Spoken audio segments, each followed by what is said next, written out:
Hi, this is Dr. Eric Fields. So, we are here the day after Thanksgiving.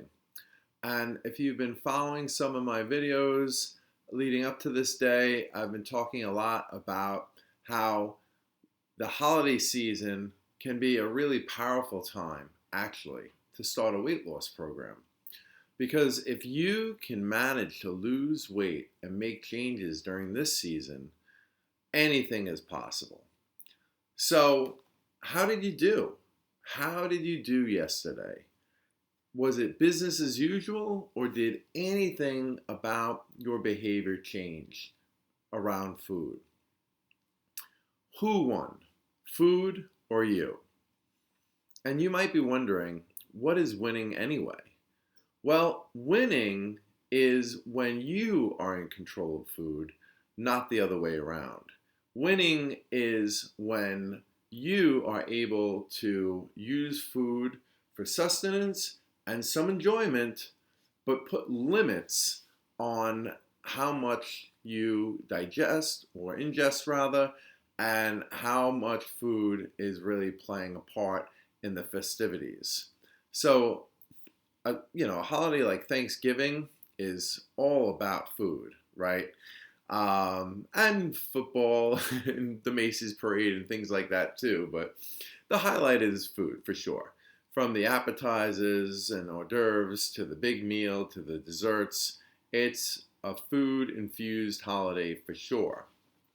But just because food is such a central focus of Thanksgiving doesn't mean it's got to be such a central focus for you, and certainly doesn't mean that there can't be other parts or aspects of the holiday that you really, really enjoy, making food not such a prominent feature of the day's festivities. For example, Thanksgiving also usually involves a lot of socialization. There's a get together, family comes, friends come, and there's a lot of interactions and catching up with loved ones and connecting as human beings. That's what we absolutely love and thrive on, right? So that food can be definitely a big part of the event, but it doesn't have to be the only part of the event.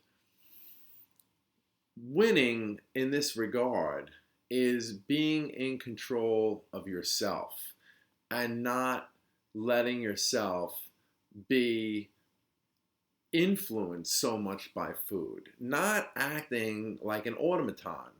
An automaton is someone or something that just basically responds to their environment, right? You put food in front of them and they just eat it. They don't really think about it. And many of the time, they don't even really enjoy it so much.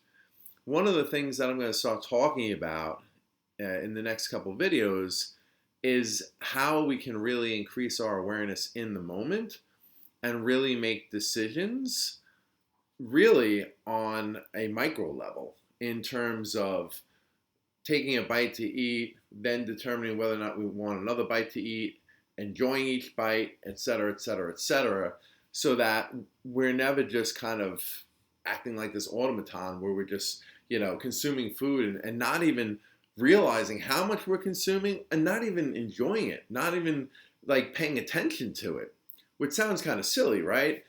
It sounds silly that so many of us are so food obsessed, food addicted, food dependent in an unhealthy way.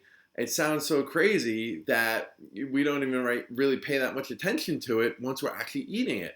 We pay so much more attention to food before we start eating it, like looking at it or thinking about it, et cetera, et cetera. But when we're actually eating, we really don't pay a whole lot of attention to it.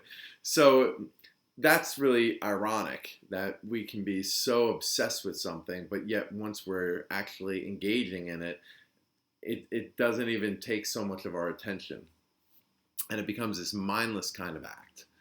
So yesterday, I hope that many of you were able to start making some kind of changes.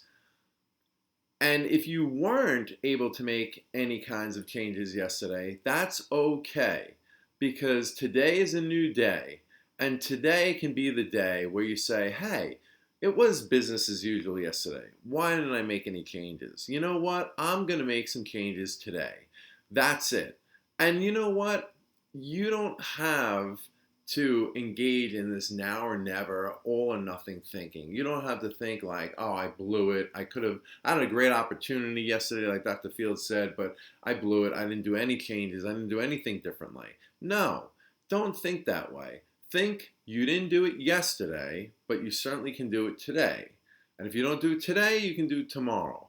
Every day is a new day, but at some point, you want to do it, right? At some point, you want to start your plan, because why prolong the agony of feeling badly about yourself, feeling badly about not making that weight loss progress, etc., etc. This holiday season, try to really make some changes. Now, yesterday, what I did to account for the extra calories, because I knew it was going to be a big eating day and that was going to be a major focus, although I was keeping things in perspective and definitely was looking at it like it wasn't all about food. It was also about connecting with other people. It was also about the spirit of the holiday and everything else. And I definitely focused on all those other things. But of course, food was a central piece, and I knew that.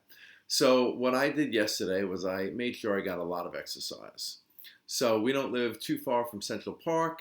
So my family and I walked around back and forth the park that was close to the side they were having the parade, which goes right down Central Park West. And we were, catching glimpses of the big balloons and the floats here and there. It was fun. But we did a lot of walking up and down that park area.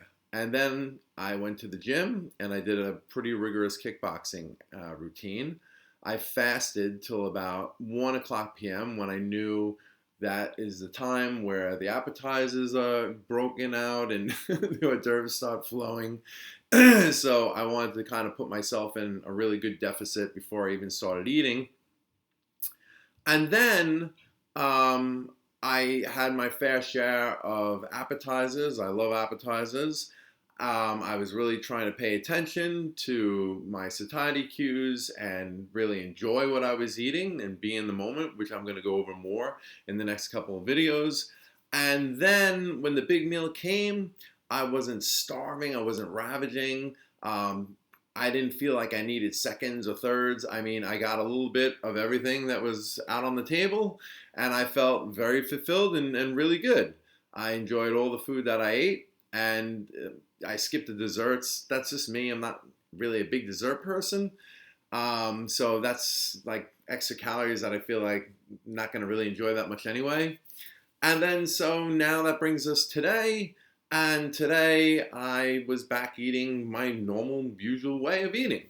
And I'm going to be headed off to the gym after this video, get a nice workout in, and then watch the World Cup. So that's my plan, or that was my plan yesterday for sure. Now, some of the things I said, you might be like, oh, that's never going to happen. I'm not going to fast, and I'm not doing rigorous exercises like kickboxing. That's fine. That's just what I did.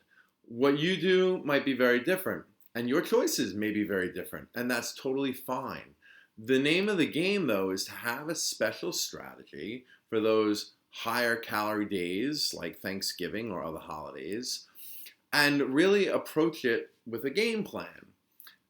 And the most important thing you can do, that would be a huge behavior change that could really lead to your weight loss goals, is during the holidays practicing moderation. You might be someone who loves sweets. Have sweets. Just don't have 2,000 calories worth of sweets. Have some sweets and enjoy it. The time is now. And I don't mean now in this minute or today, but I mean like the sooner the better that you can get this plan going, the better you're going to feel about yourself. This time next year, Thanksgiving, people could be commenting on how great you look and how much weight you lost. And it might be the funnest holiday ever to go there and show off your new body. So think about that. Stay tuned for more.